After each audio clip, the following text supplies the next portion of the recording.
Negli anni 70 poche vetture riescono a coniugare eleganza, prestazioni dinamiche e sicurezza come faceva Lancia.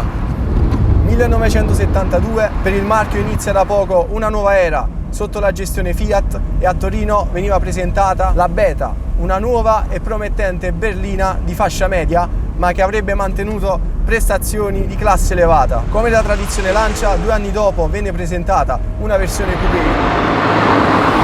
Come tutte le auto degli anni 70, la famiglia delle Beta incontrò luci ed ombre e la sua travagliata carriera, che andò ben oltre la crisi energetica, ha generato poi negli anni più scuole di pensiero tra i cultori e gli appassionati e non solo tra i lancisti. E allora vediamo come andava e come va oggi su strada una Beta coupé in quanto Lancia.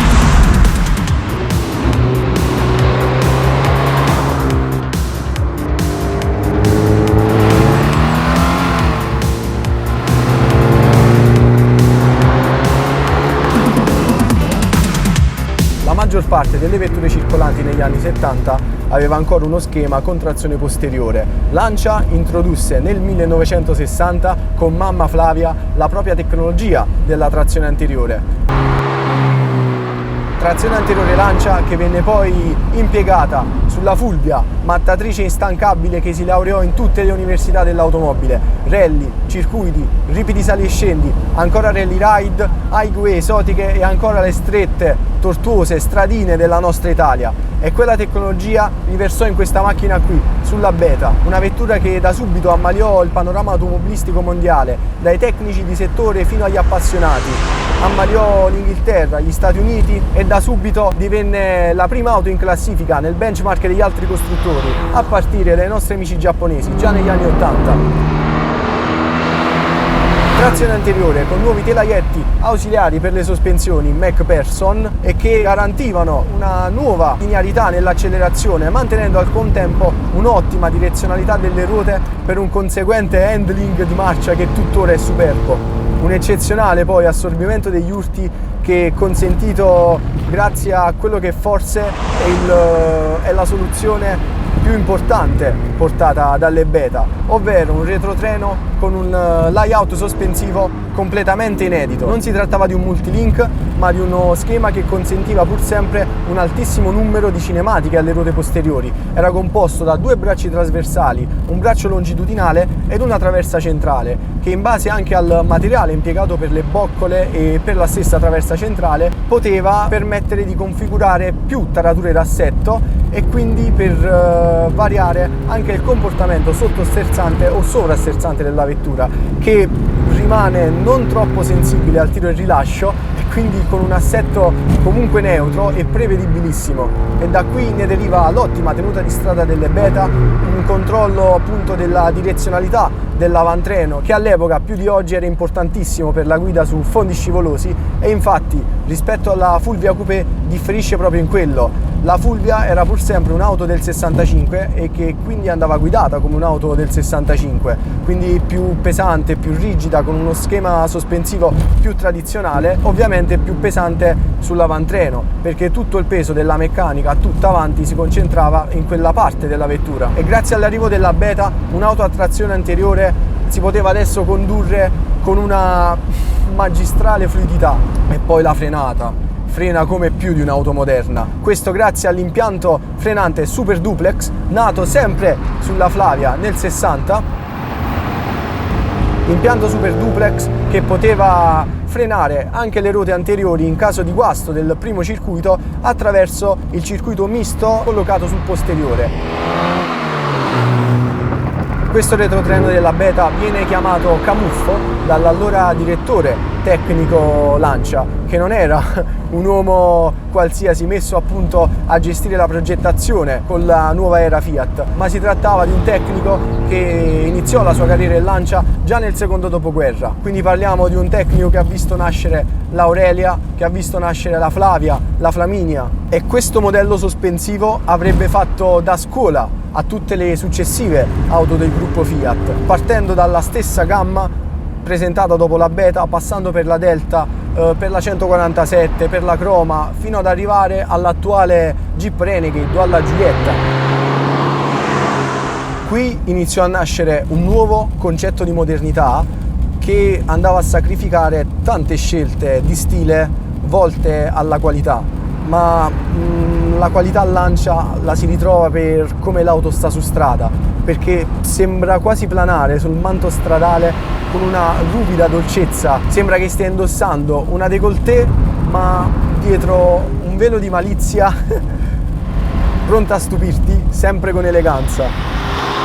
E questa soluzione è ancora più apprezzabile su questa Beta Coupé, ovvero un esemplare 1.300 che arriva a pesare forse nemmeno 1.000 kg e quindi si può apprezzare appunto la piacevolezza di guida che ti fa concentrare non tanto sulla buona comunque elasticità del motore, ma appunto sulle doti dinamiche. Ma passeremo subito anche al motore.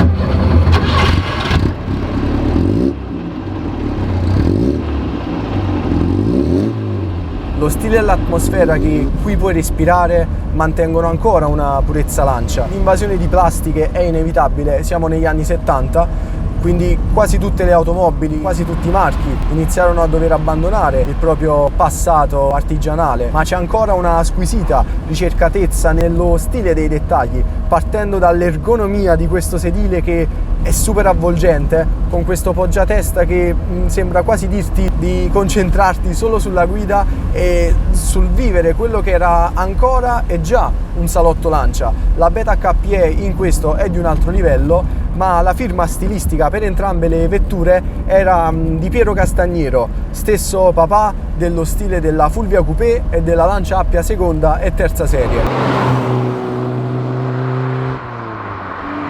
Quindi vedete come nella progettazione delle Beta c'era ancora un solido legame con il passato glorioso di Lancia. Questa è una Beta Coupé 1.300 terza serie dell'80 e il Coupé 1.300 venne presentato senza la dicitura Beta nel novembre del 76 e fino al giugno del 78 appunto non presentava la dicitura Beta. Aveva il difficile incarico di essere l'erede tecnica della Fulvia Coupé 1.300, meglio di cilindrata, per continuare ad offrire nella gamma una vettura più accessibile, soprattutto per i giovani. Da una parte fu appunto una di quelle Lancia che contribuirono però ancora di più a rompere con il passato autentico delle vetture Lancia, perché ad esempio la 1.300 è più scarna negli accessori, non ha l'orologio che è una prerogativa delle versioni di cilindrata più elevata, ha i cerchi in ferro, ha meno cromature, ma ti fanno concentrare sulla purezza della guida, che per quanto sia già una vettura moderna che si guida inconsciamente, per quanto appunto sia semplice da guidare e precisa, ti fa percepire comunque ogni centimetro, ma costava comunque oltre 7 milioni, una 2000 sfiorava i 9 milioni. È vero, sotto al cofano non c'era più il 4 cilindri a V stretta che dalla Lambda, passando per l'Aprilia, arrivò a far schizzare poi la Fulvia in ogni condizione, in ogni contesto, ma abbiamo quel mulo infaticabile preso in prestito dalle cugine torinesi 124 e 131, il bialbero Fiat. Che venne però rielaborato dai tecnici Lancia, e parlo dei veri tecnici Lancia, partendo da Zaccone Mina arrivando a Francesco De Virgilio, il papà del motore V6 Lancia, nato con l'Aurelia nel 1950 e che sarebbe divenuto poi una referenza per tutto il mondo automobilistico, per ogni buon progettista. L'obiettivo era quello di rendere il pedale dell'acceleratore e la risposta quindi del motore più pronta al primo tocco del pedale, ed è così, perché nonostante la cubatura molto più piccola appunto rispetto al 1600, al 1800 che poi divenne un 2000, c'è un'elasticità di marcia anche già dai 2000-2500 giri che la fa viaggiare con una nonchalance anche in quinta, anche in salita.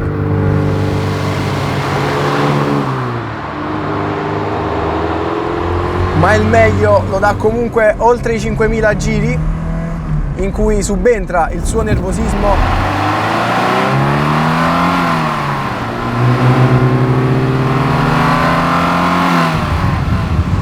comunque sempre prevedibile, anche se in curva a quel regime diventa più interessante perché subentra anche il suo atteggiamento più sovrasterzante, ma ripeto sempre molto prevedibile. Il cambio ha una buona manovrabilità e un'ottima scalabilità che dà maggior giustizia al 1300. E poi il motore bialbero Fiat, questo è risaputo, è più accessibile anche in termini di manutenzione, oltre che di costi, anche se non tutte le componenti sono intercambiabili con i motori Fiat. La sua signorilità non ti porta ad esagerare appunto con l'acceleratore né tantomeno con il raggio di sterzo, ma perché non ce n'è bisogno. Lo slogan che animava quelle pubblicità dell'epoca, automobili di precisione, spaventa leggerlo dopo aver guidato una beta in un misto come questo. Spaventa per quanto sia attuale, precisione per lo sterzo e il suo rapporto di sterzo che sicuramente era un filino sopra la media per l'epoca, mantenendo però comunque una sofficezza, ecco, nel suo azionamento. Precisione nella frenata grazie al meraviglioso impianto Super Duplex che non presenta tutti questi fenomeni di fading, e precisione nell'erogazione del motore per la linearità con cui scarica la potenza su strada. Nei rally la Beta Coupé ha succeduto la Fulvia con un certo onore nella categoria gruppo 3 e nella categoria gruppo 4, montando la testata 16 valvole dell'Abarth 124, anche se la sua carriera durò pochissimo, 74 e 75. C'era già la Stratos, Lancia investì nella Stratos, in quella vettura pestifera con motore centrale a trazione posteriore, e quel Dino Ferrari che contribuì assieme al telaio magnifico della Stratos a sopperire ai problemi che affliggevano le beta da rally, perché le ultime versioni con testata 16 valvole prese in prestito dall'Abarth 124 Rally arrivavano a sviluppare quasi 190 cavalli sulle singole ruote anteriori, e per quanto si trattasse di un sistema a trazione anteriore competitivo, parliamo comunque di potenze estreme che all'epoca non erano ancora gestibili perfettamente, o meglio non si riusciva a scaricare immediatamente tutta quella potenza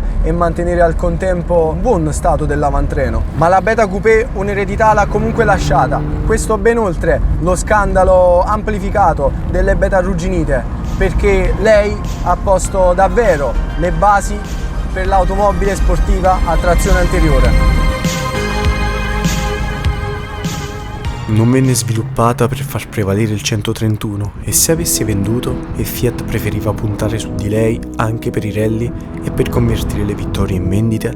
Poi nel 79 è arrivata la Lancia Delta, ma l'handling della Delta non deriva solo dalle 4 ruote motrici. Il comfort della Delta non deriva solo dalle 4 ruote motrici, e chi c'era prima della Delta 4x4, per dirla con il prototipo dell'81, c'era la Beta. E ci scuserete se in questo racconto la berlina è stata tenuta all'oscuro per questo bellissimo coupé, ma ora vi spiegherò la ragione. Sono stato con lei 2 giorni interi ed è stato come tornare indietro nel tempo e vivere un momento che in realtà non ho dovuto vivere nella mia vita: possedere una Beta Coupé nel senso più intimo della parola. Già, perché prima che rimettessi il mio piccolo tuono azzurro su strada, stavo per vendere la stessa 126 per comprare una Beta Coupé identica a lei. È stato come poter uscire con una persona con la quale avevi incrociato il tuo sguardo per un attimo infinito, ma poi di quella persona non hai saputo né potevi sapere più nulla. Doveva andare così. Con lei ho potuto rivivere magistralmente quella prima nuova era del marchio Lancia, in una surreale dialettica tra passato e futuro, perché la Beta, nonostante la sua età, non dimostra affatto di essere un'auto progettata 50 anni fa.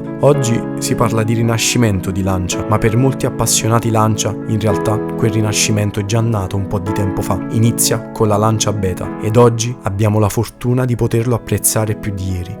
perché ne conosciamo il valore della sua storia.